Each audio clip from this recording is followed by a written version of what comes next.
Hey guys, Laura coming back at you from Country Radio Seminar out here at the Omni Hotel, and I am joined by Cody Webb. How are you? I'm doing great. Thanks for having me. No, I'm glad you're Yeah. here. We were just talking about scheduling and how you get so many people in here, it's hard to remember everything everybody's done. Of course, I don't know how you all remember who you've talked to from one day to the next, because you were here yesterday too? I wasn't. We were shooting a music video all day yesterday Oh, and fun. Tuesday, so it's just been a blur. So you were Haven't having a lot. slept and, yeah. You were having a lot more fun than. I don't know. Music videos can be kind of boring, but it's going to be cool. It's going to look cool. Well, hey, that's all that matters, Yeah, right? I guess so. So you have, and is that for your newest single drops on March 15th? That's right. Getting Somewhere, correct? That's correct. And is that what the music video's for? It is. I heard that song 1,000 times in the last 2 days, so I'm over it now. I'm ready for the next one. Yeah, and that's sometimes how. Okay, we're done. We did the video. Let's move on. So what about an album? Do we have an EP or an album? We've got the EP recorded, and it's pretty much done. Still got to get mastered, maybe a few little tweaks, but the single's coming out March. We got a second single called John Boat coming out June 14th. Oh, okay. So, and then the EP will probably follow in the early fall. So right in summer, we're going to get a boat song. And oh, so yeah, summertime song will be fun. I've wanted to release that song forever, and we're finally doing it. So sometimes other people have to tell you, you can't do that one yet, let's do this one. And so it's like you want to do that one. But no, I knew I wanted to do that one during the summer, so it's just lined up right. But yeah. Well, and then you've already got the video for Getting Somewhere, so you might as well go ahead and just embrace it, love it, and then. Oh, I love this. I love this song too. This is one of my favorites, so I'm super excited about Getting Somewhere. It is a really good song. Oh, thank you. You heard it. I had one of the private links that they let us review. Got a private link. I have a private link. They haven't sent it to me yet. But you've heard the song. Oh, I got the song. It was the only way I could hear the song. But I was sitting here and I couldn't remember all of this because it's so much that you've done. I just told him he's done a whole lot, so we were going to talk about it. I mean, you've co-written Memories Are Made Of with Luke Combs, and that's on the current album he has, correct? It is. So how is that to see one of the songs that you co-wrote on be on an album with, a superstar right now? It's just so crazy. Like, when we wrote the song, I think we wrote it on a Friday, and he went in to cut his EP on a Sunday, and we all went in the studio with him, and it was just him and his friends. And at that point, nobody knew who Luke Combs was. Right. And he recorded Hurricane that day, and a lot of big songs.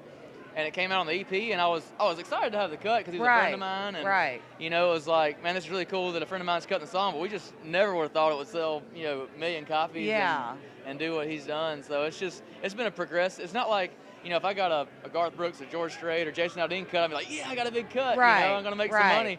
But, like, when he cut the song, it's just been a gradual, really cool thing to watch grow and happen, Yeah, I think he just has something very special that everybody loves. And then all the co-writes on the album, too, are the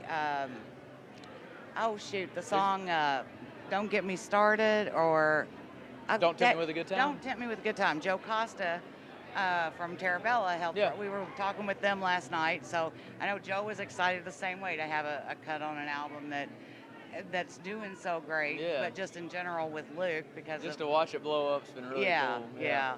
So you've opened for a lot of people from Cole Swindell to Lone Star to Low Cash. I mean, those have to be great for you too. Yeah, it's always cool, and the artists are always just really cool to have us.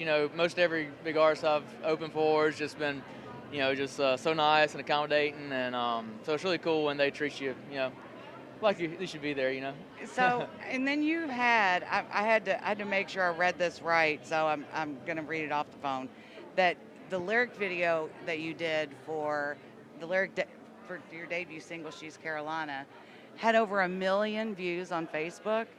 It did. It wound up with about 1.5 million views, and we just never knew what that song was going to do. I think it got shared like 38,000 times on Facebook, and it was just unreal to watch it.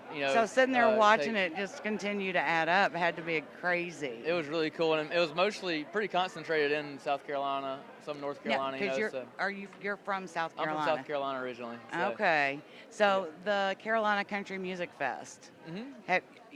you've got to get out there and play. I know. I think it's during CMA week up here too. It is. Which is crazy. I don't know why they do it the same week. We were down there last year, and that was the first year we'd been to the Carolina Country Music Fest. And some people were just getting in from Nashville to turn around and come back out here. But it's like that has to be a crazy kind of schedule. We missed all the craziness last year. We played in San Diego that weekend last year. Yeah, you were like, forget it. That's just too crazy. We've done CMA and all, but so it's.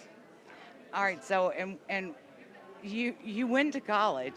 You've got you have an engineering, a mechanical engineering for a little while. I don't think walking around with a mechanical engineering degree, you didn't just walk around. I mean, what did you just decide that, or is this something to fall back on?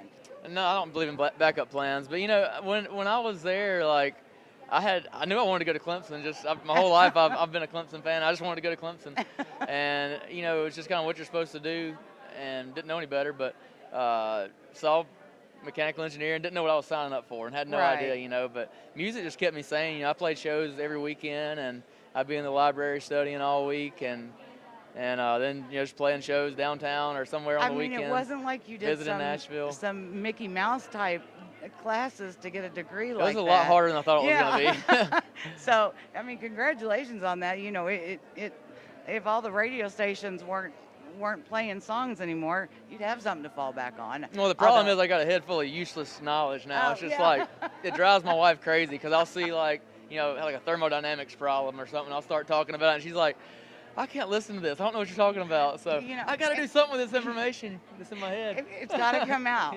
And he's that way. He says things to me, and I'm like, what? I don't understand. But I don't need to know it. Yeah. I wish I didn't know it sometimes. Maybe someday you'll be like, it's maybe kind of like algebra. You don't really need it. But then we put up a contest last week, and it was because we ended up in Atlanta the week of Super Bowl, not realizing the Super Bowl weekend.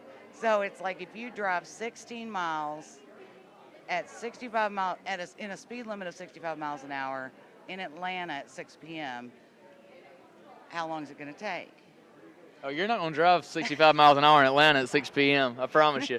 Well, we were like, if you hit 6 miles an hour, you're going to be doing good. It was like an hour to go 16 miles, and I'm like, really? So we had to throw that up as a contest, and it sounded like a math problem from school. So what do you have coming up? You've got the video coming up. You've got we're hitting the road hard March 1st. We're doing, I think, 22 dates from March 1st to April 6th. Wow. And my wife will be 8 months pregnant, so I'm going to be gone like the whole month, and it's going to be wild. Was that strategically planned?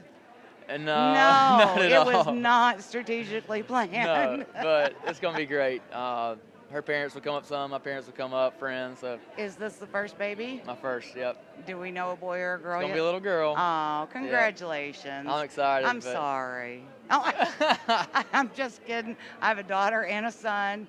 I just didn't like the teenage years with my daughter, but no, I wouldn't trade either one of them for the world. Love them to death. So I'm happy for you. So excited for you all. I'm excited to see what everything happens with your career, and we look forward to maybe catching up with you again at some time. And because you're going to have to be home for a while after. Oh yeah, we're taking off from about the second weekend in April through like the first weekend in May. Okay, yeah. So when baby comes, and then we're going to be right back at it. So he's going to be like, I can't. I got to go. Yep. Thank you so much for spending thank you. some Really time appreciate with y'all us. having me. No, thank you. Y'all take care.